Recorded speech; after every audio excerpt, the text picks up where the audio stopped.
Hola Javi, ¿cómo estás? Tanto tiempo sin vernos, la verdad que un placer que estés acá hoy con nosotros. Nos conocimos hace casi un año en el South Summit allá en Madrid. Me acuerdo que fuiste el que de alguna manera me guió, digamos, en ese evento, digamos, con muchos tips emprendedores. Así que, bueno, un placer que estés acá y bueno, todo tuyo. ¿Cómo estás, Santi? Gracias Todo por la tuyo. invitación. Gracias a vos por estar acá. Eh, Te cuento, Una me mini introduzco. presentación, una mini Perfecto. presentación acá de vos que vas a ser como el guía del encuentro de hoy. Vas a ser vos, sobre todo, digamos, contándonos qué hace DI y qué te llevó, ¿no?, a crear DI. Perfecto. Bueno, mi nombre es Javier, yo soy licenciado en sistemas. Trabajé en el mundo corporativo, trabajé en IBM, en Cyber Holdings, en varias compañías. Tengo déficit de atención, entonces si no programo o no automatizo mis tareas, me distraigo, me aburro y no las puedo hacer. Entonces siempre estuve obligado a automatizar. Lo que me pasó en las empresas donde estaba es que cuando quería automatizar o hacer esas cosas, el gerente me decía, vendemos cantidad de recursos, no le digas del otro lado que automatizaste. Entonces, ¿qué pasaba? Yo automatizaba y me sobraba tiempo. Hacía cursos, después me aburría y me cambiaba de empresa, hasta que entendí que lo que tenía que hacer era hacer mi propia empresa. Bien, bien.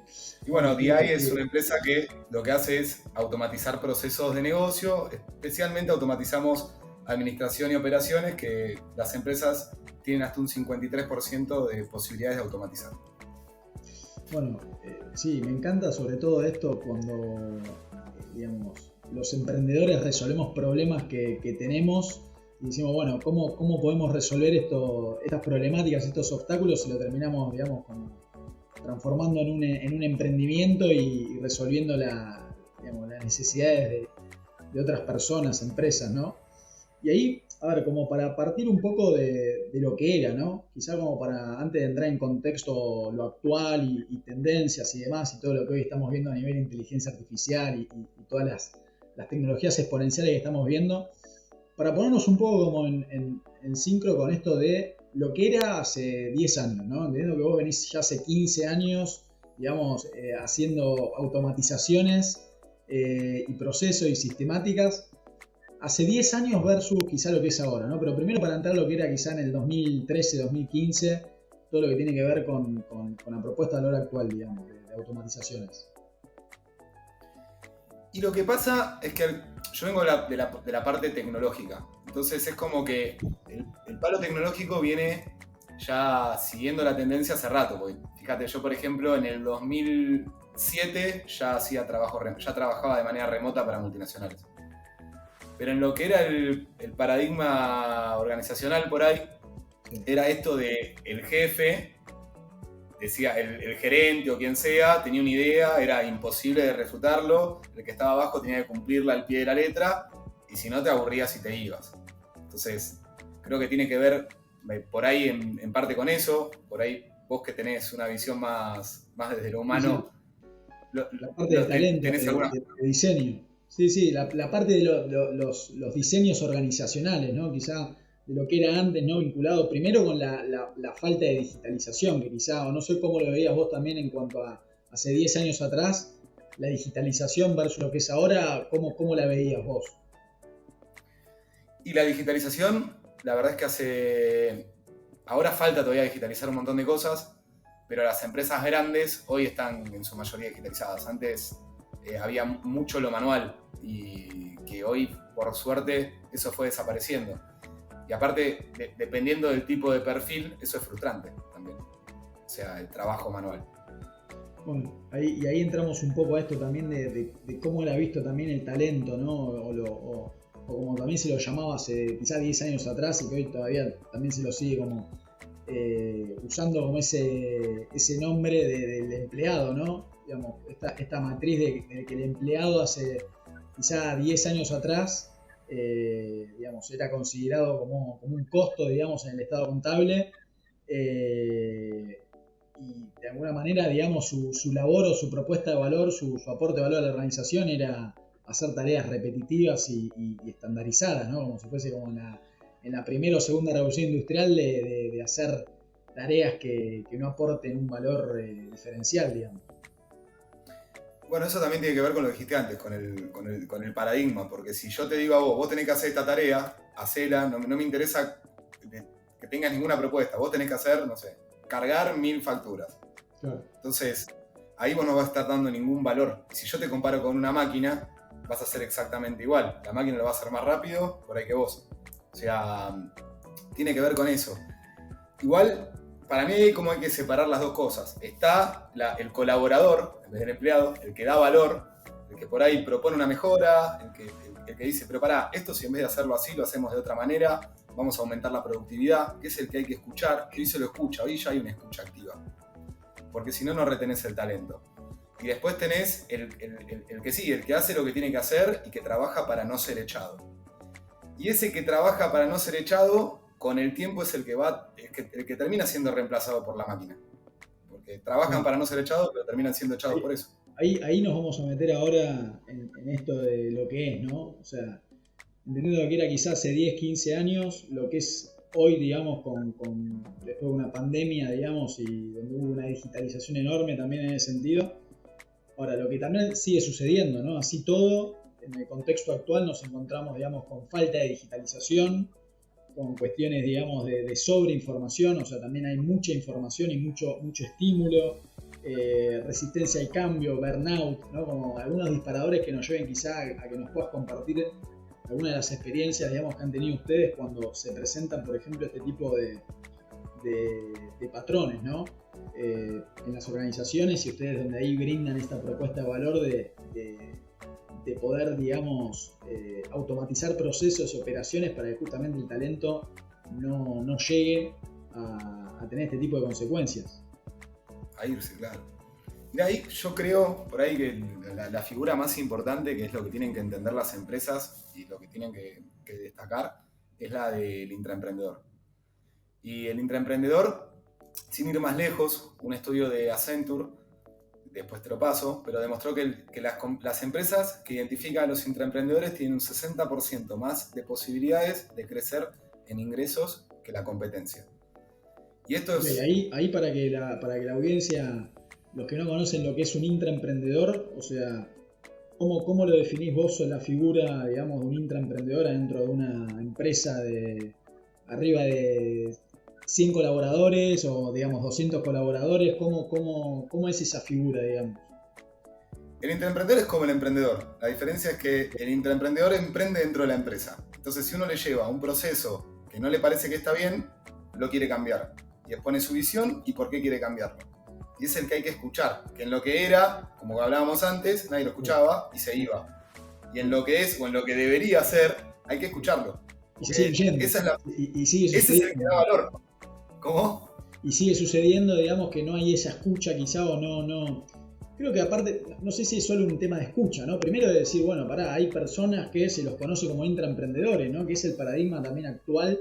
Digo, paradigma por decir, digamos, lo que sucede hoy en las organizaciones, ¿no? O sea, más allá de lo que lo quieran hacer activamente o no, el intraemprendedor está, más allá de que lo tengan identificado o no. El tema es cómo le pueden, digamos, obtener un valor desde esa identificación, ¿no? Entonces, antes de escuchar es primero cómo los identificamos, ¿no? A estos intraemprendedores para a partir de ahí escucharlos, ¿no? Vos, esa parte, ¿cómo la ves, digamos? ¿Qué cualidades considerás que es interesante que tenga una figura de intraemprendedor, por ejemplo?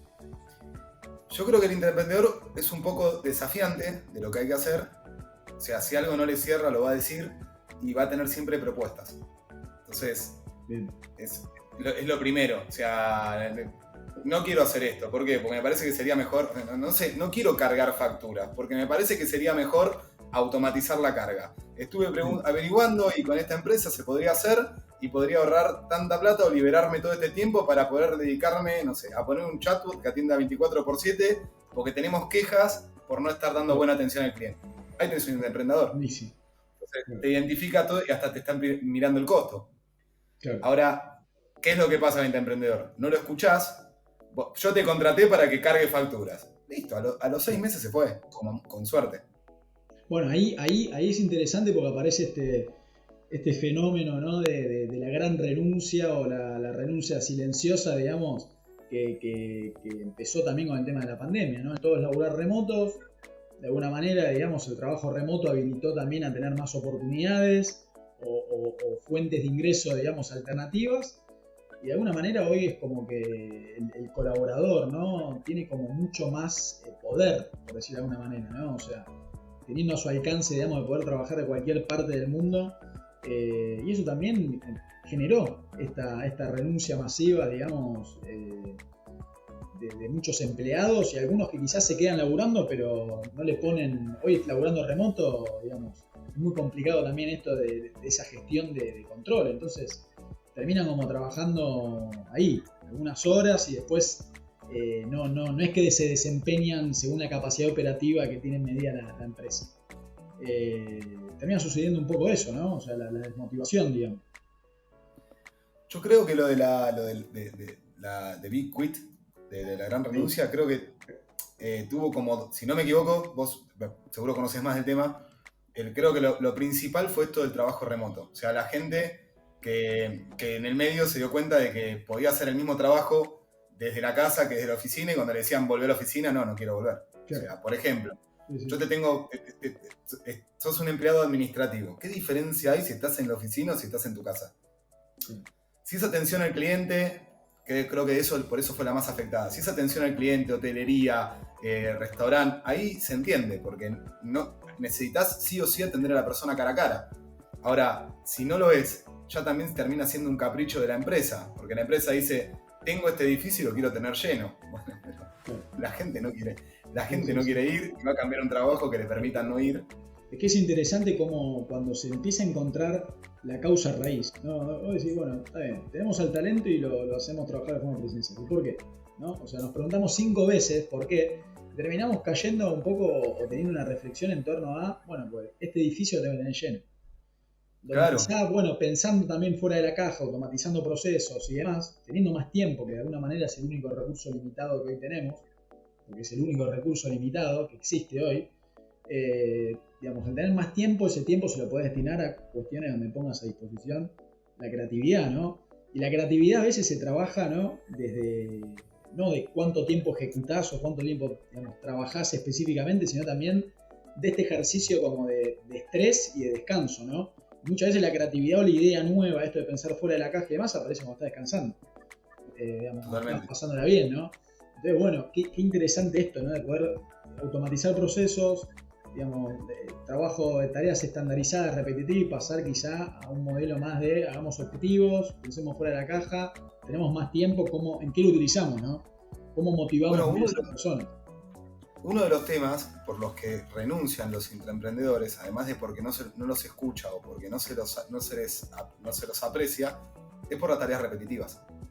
Y te agrego algo más, o sea, no es solamente que te afecta la creatividad por no poder descansar. Pues por ahí, por una tarea repetitiva, te quedas después de hora. O sea, tenés que terminar de toda la parte impositiva para cerrar el balance y hay que presentarlo el mes que viene. Van a estar todos trabajando hasta después de hora. Sí. No le vas a poder pedir que piense fuera de la caja si está trabajando hace 12 o 14 horas. Entonces ya está trabajando como un robot. O sea, tenés un intraemprendedor que lo volviste robot, al revés de lo que tendrías que haber hecho. Sí, como generás también este efecto de masa crítica, ¿no? Porque ya el primero identificar ese intraemprendedor ya está su paso adelante, me parece, ¿no? Digamos, la organización que tiene la capacidad de identificar a los intraemprendedores ya creo que están como un paso adelante en esta carrera quizá de supervivencia, ¿no? De evolución y de adaptación a los cambios, ¿no? Ahora, el punto es cuando ya identificás esos intraemprendedores, los fomentás, los nutrís, y se empieza a generar un efecto de masa crítica, ¿no? O sea, el efecto contagio, ¿viste? En el buen sentido. Claro. Entonces ya desarrollás una organización, ¿viste? Donde... que cambias la cultura. Exacto.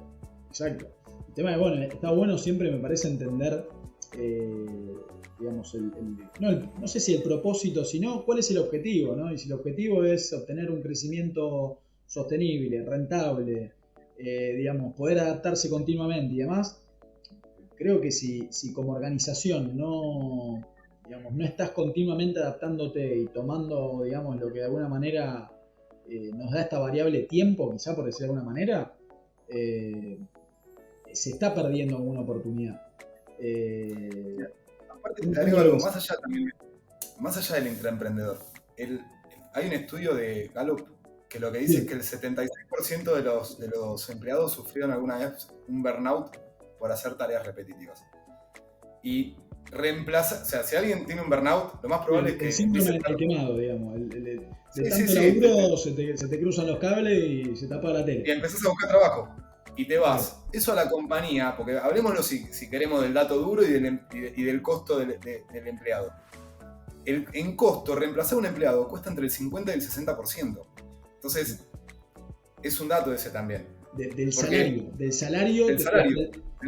Si alguien gana 30.000 euros o 30.000 $, al año, reemplazarlo me va a costar 18.000 extra. O sea, voy a gastar 48.000. Por ahí perdí una persona.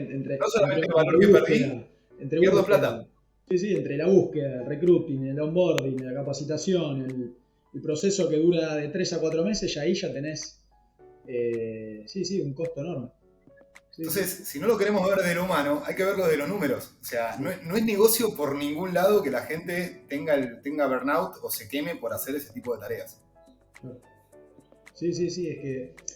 A ver, por eso creo que la tecnología a veces asusta, ¿no? Quizá metiéndonos algunas cuestiones, ¿no? De lo que tiene que ver con esto de la resistencia al cambio, ¿no? Por ejemplo, ¿no? Cuando aparece una tecnología nueva, una metodología nueva, suele haber esta resistencia al cambio por parte de los integrantes o de los líderes muchas veces, principalmente de los líderes, creo, ¿no? Creo que todo cambio, siempre la resistencia al cambio aparece en los líderes o tomadores de decisión. Y creo que eso es interesante en cuanto a cómo poder gestionar, ¿no? esa gestión del cambio, por decirlo de alguna manera. Eso está bueno. ¿Ustedes ahí cómo lo trabajan eso, digamos, cuando implementan un proceso de automatización?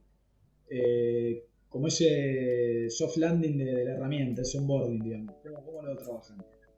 Mira, está muy bueno lo que decís. Yo creo que siempre que hablamos con una empresa aparece, yo les digo un stopper. Siempre.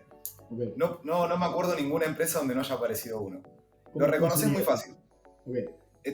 Es el que en el medio de la videollamada, por ahí hablas o de la reunión, hablas por ahí con varios gerentes, okay, y todos empiezan a contarte qué les gustaría automatizar, les vas pidiendo métricas y demás, y siempre aparece el que dice: yo hago esta tarea así hace 15, 20 años, es muy manual, no se puede automatizar. Lo que aprendí con los años y después de haber, con mi empresa, haber perdido dinero por intentar enfrentar eso, es que lo mejor que pueden hacer, y también es un consejo por ahí para la persona que está tratando de transformación digital o el que quiere impulsar el cambio. Cuando uno identifica que un líder o que un gerente o un jefe, o como se lo quiera llamar, tiene esa postura, lo mejor que se puede hacer como estrategia, y esto me lo enseñó un intraemprendedor de una empresa española, es dejarlo a un costado.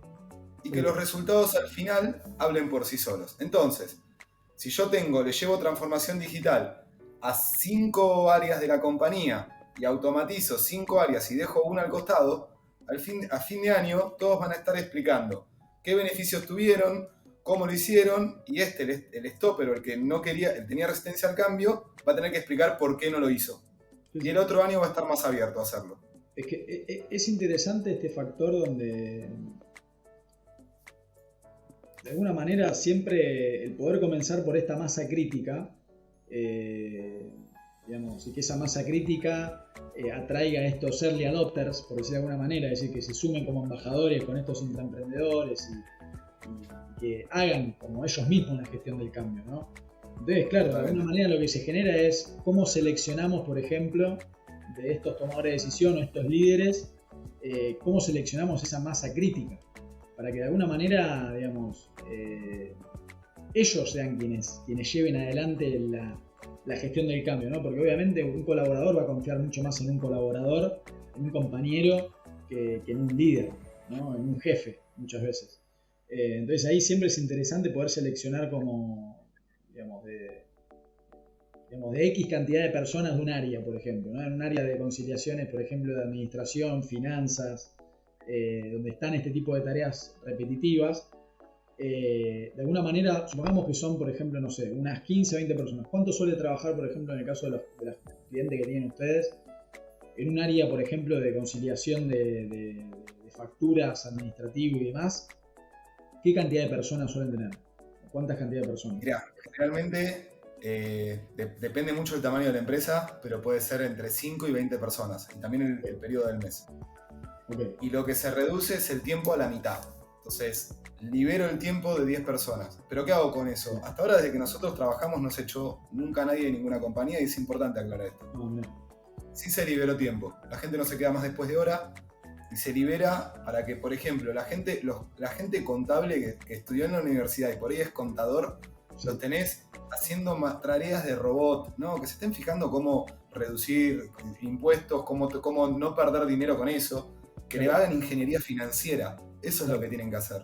O sea, porque hay un tema, hay como un miedo al robot, de los que son los stoppers. El robot, nada. O sea, el robot va a hacer una tarea que tarde o temprano, si vos no te capacitás para hacer otra cosa o no podés dar valor, la va a terminar haciendo por vos. Si no es este año, la va a hacer el año que viene. Sí, Entonces, sí, no, la tecnología exponencial de la robotización, inteligencia artificial y demás. Ahora lo vamos a conversar igual, pero estaría bueno. Ahora seguimos con esta parte de la resistencia al cambio y cómo lo ves vos, pero ahí nos vamos a meter en esta locura que estamos viviendo.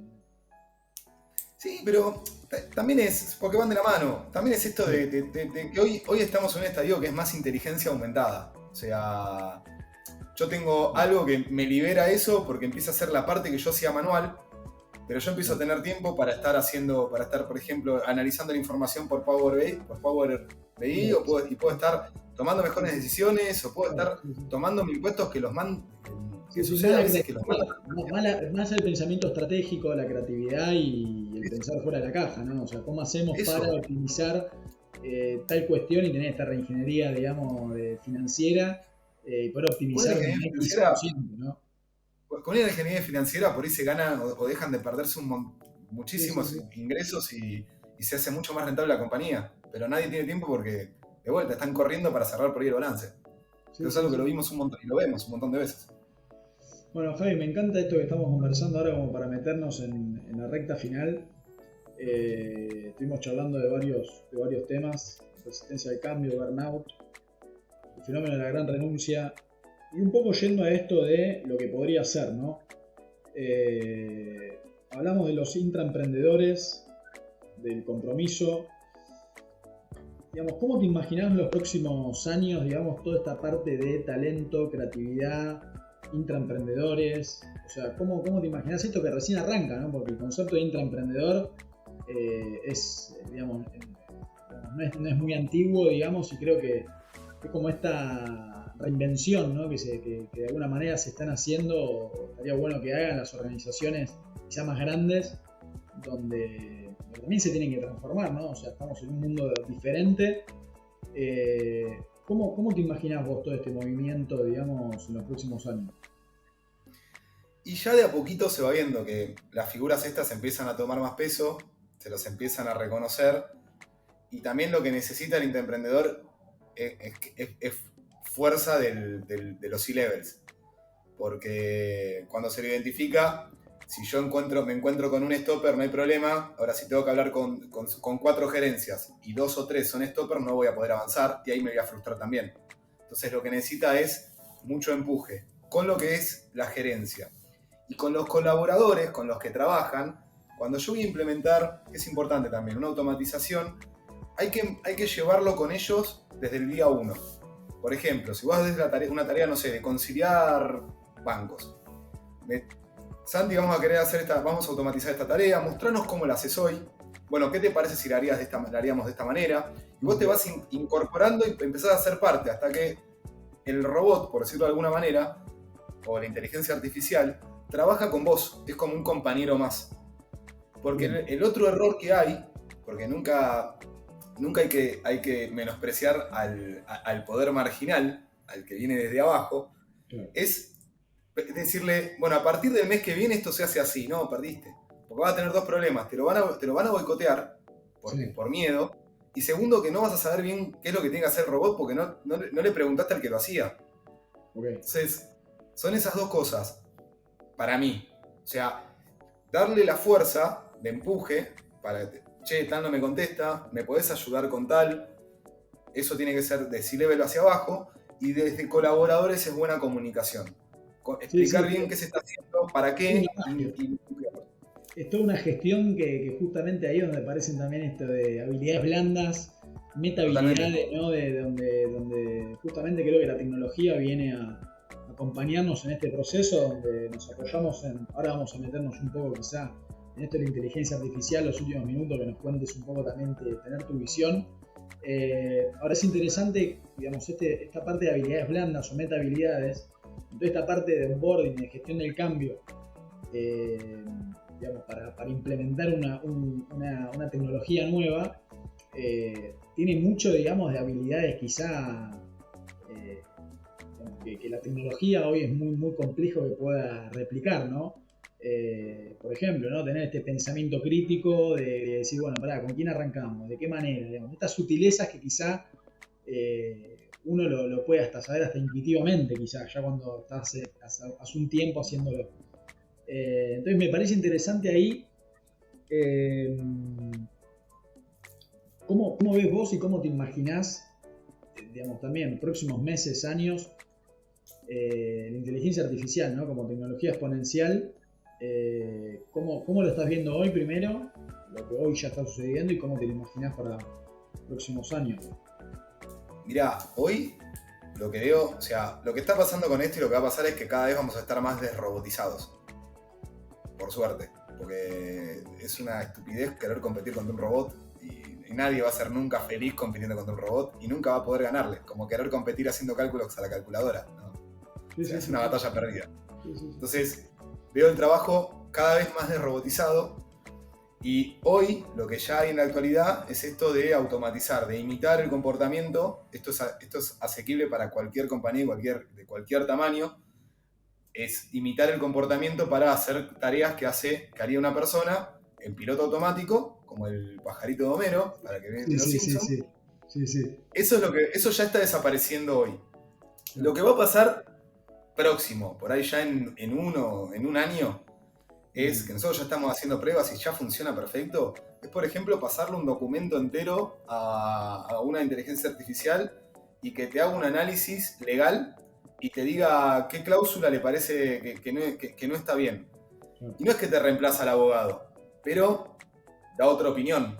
Y la opinión esa la emite en 5 segundos o en 10 segundos. Sí, sí, sí, sí. Entonces, tengo una opinión más. O sea, lo que lo Sí. veo a la inteligencia artificial que se viene, que está ahora con mucha espuma y va a estar Pero bien creo que asentada el año que no es que está como en este estadio como de Skype, ¿no? Como de viene. Hay un sobre. hype terrible.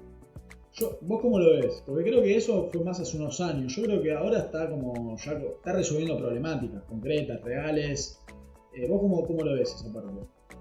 Veo mucho hype apocalíptico, Claro, pero veo ese hype. Salen noticias todos los días de ahora está el Chao GPT, que con un sí, prompt hace que GPT sea malo, pero nada. Sacando eso, separando la paja del trigo, veo esto que te digo, de una opinión semi-senior, si querés, sí, para todos los temas que necesites saber, pero es una opinión más. Y es una claro, opinión instantánea. Y es una bien, opinión más que me va a servir para que yo tome decisiones, no las va a tomar por mí. claro. Eso es lo más importante, ahí es donde estamos nosotros. Excelente. Sí, sí, y ahí es donde entra también esta capacidad de cómo hacer las preguntas, ¿no? Que tiene que ver con esta parte que hablábamos antes, meta habilidades, pensamiento crítico, conectar los puntos, saber priorizar. O sea, si no le hacemos las preguntas o no le damos como las indicaciones indicadas justamente, es como que no, tampoco tiene mucho efecto, ¿no? Totalmente. Totalmente. Esto es un gran asistente. Tenemos en tiempo real un gran asistente y la opinión de un semi-senior que busca toda la información que tiene disponible muy rápido. O sea, esto es en lo que está ahora, de cualquier tema. Para Bueno, comprar un Javi, auto, un ahí documento. para meternos ahí en la última reflexión, ¿qué le recomendarías, digamos, a digamos, mandos medios, líderes, gerentes, digamos, de organizaciones que todavía, digamos, siguen como trabajando, sobre todo en la parte de administración, finanzas, digamos, operaciones, como las que venimos conversando, digamos. ¿Cuál sería de tu lado, digamos, esa recomendación / consejo, ¿no? De decir, bueno, digamos, desde lo más fáctico posible, ¿no? Analítico posible, ¿qué recomendarías? Mirá, para ser bien pragmático, primero, esto de tratar de identificar a la gente que quiere hacer cambios en la empresa y escucharlos y darles un espacio y un lugar. Y desde lo que es cuantificable, porque toda la gente de administración, contabilidad, finanzas, son perfiles duros, o sea, les gustan los números. Ahí que se fijen y que hagan ese ejercicio de ver cuánto es el costo de oportunidad de una persona haciendo eso y cuánto es el costo de una automatización. Y que se fijen el retorno de inversión. Y es una cuenta bastante sencilla. Entonces, si yo, por ejemplo, quiero escalar mi compañía, quiero crecer en operaciones, tengo una linealidad de la cantidad de gente que necesito contratar. Ahora, si yo eso lo dimensiono en un costo de oportunidad, y digo automatizarlo me cuesta tanto, y libero de paso a la gente, además de todos los bullets que dijimos que son, son blandos, puedo hacer una cuenta rápida y tener el retorno de inversión. Entonces eso se lo presento al directorio y le digo, quiero hacer esto porque me va a dar este beneficio directo en plata. Y eso por ahí es lo mejor para esas áreas. Bueno, ahí después les vamos a compartir ¿cómo se llama? El lead magnet, digamos, el ROI, que hace la proyección de ROI ahí de DI. Lo vamos a tener listo ahí como para hacer alguna proyección del ROI de automatización. Sí, claro. Excelente. Bueno, Javi, muchas gracias por estar hoy acá con nosotros. Un placer la conversación y todo lo que viene, ¿no? Todo lo que viene en estos momentos de oportunidades, digamos, y cambios. Así que, bueno, muchas gracias por haber estado con nosotros. Gracias a vos, Santi. Te mando un abrazo.